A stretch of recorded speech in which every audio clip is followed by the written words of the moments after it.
Je suis au Théâtre des Variétés et je joue toute la famille que j'aime et c'est un bonheur.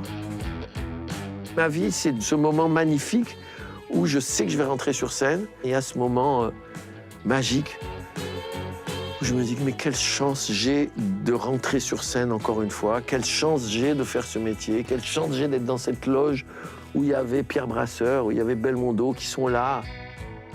Vous pouvez pas savoir comme j'aime ce métier. Je trouverai jamais les mots pour dire à quel point j'aime ça. On est un duo. On est un duo, Lilywood and the Prick. C'est notre 5e album quand même, hein. C'est fou. On est un peu un monstre à deux têtes. Ce nouvel album s'appelle Christina. Christina, c'est un petit peu la créature qu'on serait, Benjamin et moi, si on fusionnait et qu'on devenait une seule personne. Dans cette émission, un duo de retour. Lilywood and the Prick nous présente son dernier album, un coup de cœur, à la Galerie de l'Instant, avec des clichés inédits de Brigitte Bardot. Mais tout de suite, j'espère que vous avez envie de rire, parce qu'on va retrouver Michel Boujna à l'affiche du Théâtre des Variétés.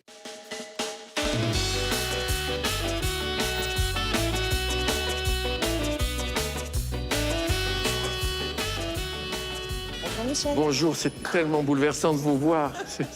J'attendais ça tout. Il faut que je vous embrasse, vous m'en voulez pas. Non, je vous en veux Est-ce pas. que j'ai le droit de Vous vous avez le faire droit. une bise, voilà. Moi, je suis ravie de vous retrouver, parce que vous êtes gentil. un habitué du Palais des Arts. Oui, oui, absolument. Donc, au Théâtre des Variétés, qui est Oui. un théâtre où vous avez déjà joué, vous avez déjà foulé cette scène. Ouais. C'est un théâtre populaire au sens noble du terme. Absolument. Qu'est-ce qui vous plaît le plus ici? 1807. Vous vous rendez compte? Ce théâtre, il a été fait, construit en 1807. Vous vous rendez compte tout ce qu'il a vécu, tout ce qu'il a vu, tout ce qu'il a entendu, tout ce qui se promène dans les couloirs, dans l'histoire de ce théâtre. Pour moi, c'est un des plus beaux théâtres de Paris. J'ai calculé l'endroit où j'ai passé le plus de temps dans ma vie, Oui. c'est un théâtre. C'est magique, quoi. C'est sublime. Je me sens, oui, chez moi.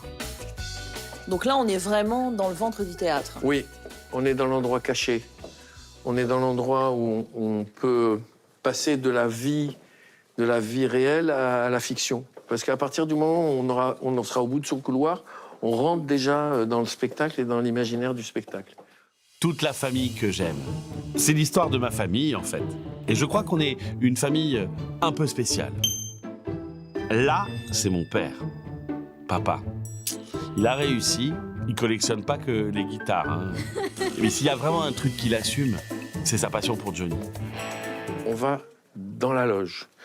Dans ma loge pour l'instant, mais c'est pas ma loge, c'est la loge de tellement d'acteurs et de moments. Je passe devant.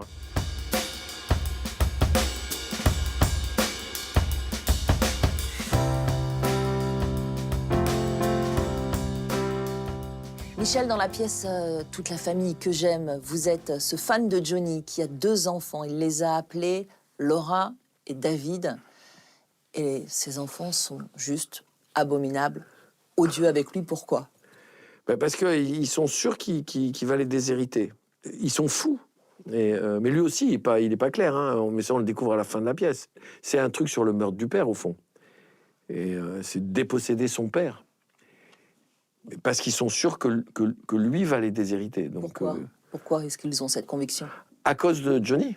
À cause du mythe de Johnny. Moi, j'ai toujours pensé que Johnny n'avait pas déshérité ses enfants. Moi, j'aime tellement Johnny Hallyday que c'est un truc que ça me... Voilà. Et puis, je trouve que, au fond, j'ai trouvé toujours cette histoire étrange et puis trop publique, quoi. Mais c'est le prétexte. C'est le prétexte pour parler de la famille et des rapports à la fois... À un moment donné, il leur dit on est méchant, on est calculateur, on est manipulateur, mais ça ne nous empêche pas de nous aimer. Quand j'en parle comme ça, je parle des déchirures qu'il y a dans cette pièce, et pourtant, c'est tellement drôle. Les gens rient tellement. Et bon, c'est vrai qu'ils montent une combine, les enfants, c'est des monstres. Hein. Oui, c'est des monstres. Bah oui, mais on fait jamais rire sur des choses légères, au fond. C'est une pièce qui parle d'héritage, vous l'avez dit, de cette angoisse d'être dépossédé. Mais qu'est-ce qui vous a séduit, vous, dans cette idée et dans ce texte? Bah, déjà, sortir de mon univers à moi, personnel, jouer avec d'autres, et puis faire rire. Ça m'a fait rire. Et ça me fait rire tous les soirs. Je m'amuse comme un fou. Et aujourd'hui, avec ce qui se passe dans le monde et toutes les blessures qu'on ressent et qui nous font mal, j'avais besoin de m'échapper. Et hier soir, en regardant la pièce, je me suis quand même demandé si vous n'aviez pas un petit problème avec l'argent. Parce que dans ce théâtre, vous avez déjà enfilé le costume d'Harpagon dans la Var de Molière. Là, vous êtes ce père dont les enfants soupçonnent qu'il peut potentiellement les déshériter. Est-ce que vous êtes radin, Michel Bougenat? Mais non, mais... On se pose la question.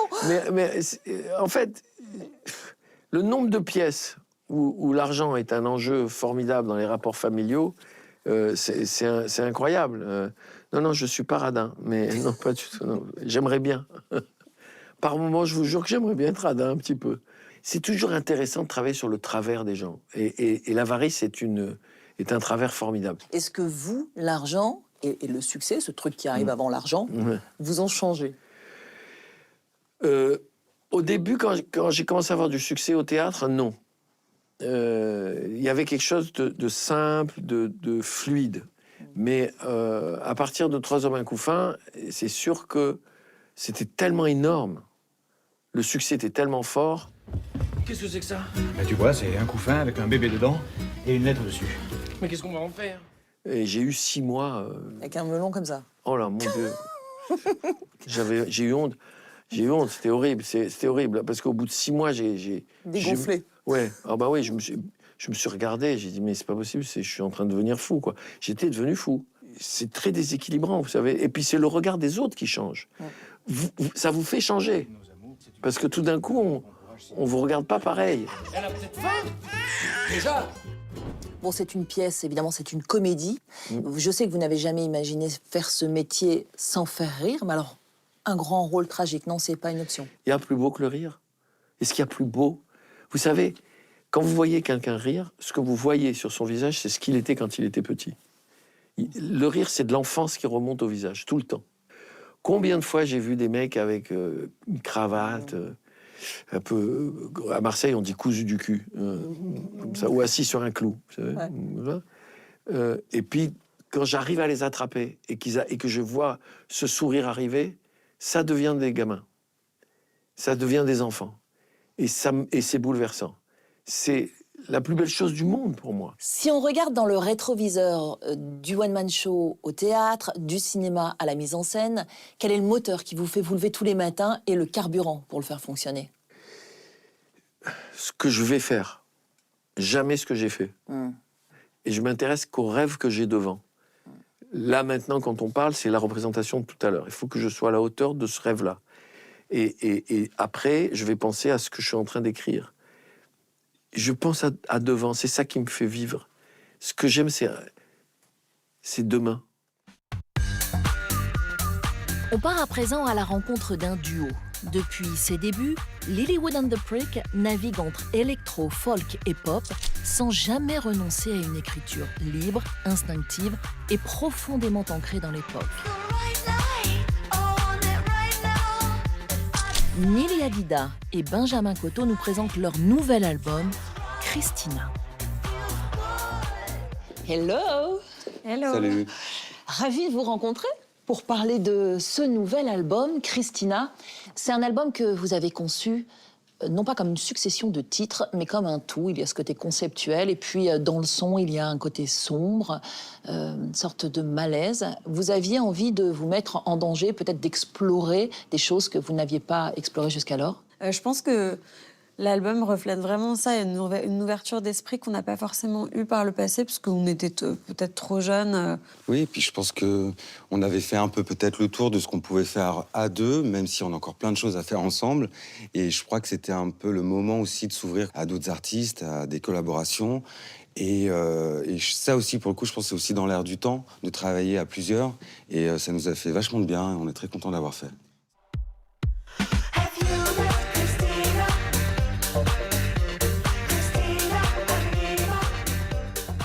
Bon, je suis curieuse, quels sont vos territoires respectifs? Bon, la plupart du temps, Benjamin a écrit une grille musicale et propose quelque chose sur laquelle je vais poser une mélodie, un texte. Après, c'est vraiment le fruit d'une conversation à deux. Même sur les premiers accords, déjà, parfois, il y a des accords qui vont pas l'intéresser ou plus la déranger ou moins être moins à l'aise avec. On n'est jamais forcément à la place de l'autre, on n'écoute pas les choses de la même façon. Et après, on fait que de composer ensemble et d'ajouter, d'ajouter, d'ajouter.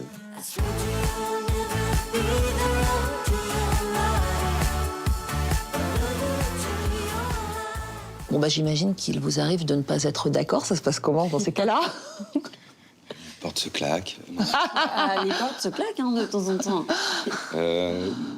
Mais oui, mais forcément. Après, je pense que sur 11 chansons, il y a peut-être eu une porte claquée quelque part. C'est pas grand-chose. C'est sur laquelle? Sur 3 ans. Sur 3 ans. Ah bah sur une chanson qui n'est pas sur l'album.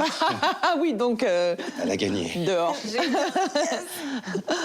Non, mais après, c'est encore une fois, on est deux, donc on a deux sensibilités différentes. Et même si on a beau être d'accord sur beaucoup de choses et avoir des goûts très similaires et des concordances, il y a des zones de débat et parfois de conflit. Et c'est normal, on reste deux personnes. Je pense que on a tous les deux l'intelligence de pas imposer à l'autre des choses quand on sent que ça passe vraiment pas, quoi. Vous avez connu le succès très tôt, très fort, avec ce titre planétaire, Prayer in Sea. C'est un remix, c'est un DJ qui s'en est emparé, c'est un titre qui existait déjà depuis 3 ans. À l'époque, est-ce que vous étiez préparé à un tel succès ou est-ce que vous avez été dépassé? Sur le moment, vraiment, t'es en plein dedans. Donc tu réalises pas du tout. Enfin, tu te rends bien compte qu'il se passe des choses, mais donc, je sais pas si on l'a bien pris ou mal pris. Je crois que peut-être à un moment, toi, tu t'es posé des questions. Qu'est-ce que c'est? Ça nous enlève notre album qu'on était en train de sortir d'ailleurs. En fait, je pense que quand t'es un jeune artiste, t'es très attaché à ton bébé. Et peut-être par ego ou par insécurité, le fait que ça t'échappe, entre guillemets, ça peut être insécurisant. Je pense que ce qui nous définit aussi musicalement, c'est le côté bricolé, c'est le côté un petit peu expérimental quand même. Et il n'y avait pas tout ça dans ce remix, donc il fallait quand même s'y retrouver. Color on the canvas, just a woman in blue. Am I not over you? Am I not over you?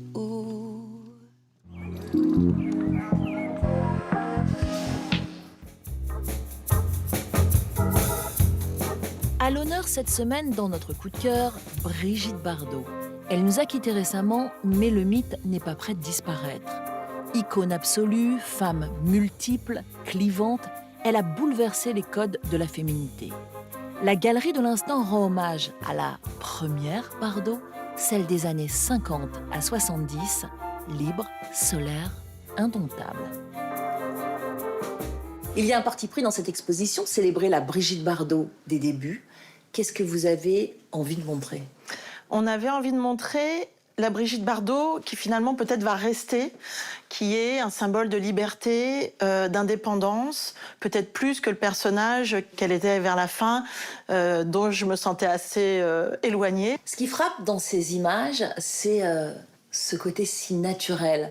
Est-ce qu'elle était capable d'oublier complètement les projecteurs ou est-ce qu'elle était, à contrario, très consciente de son pouvoir devant l'appareil? Je crois qu'elle était très libre dans son attitude devant l'objectif.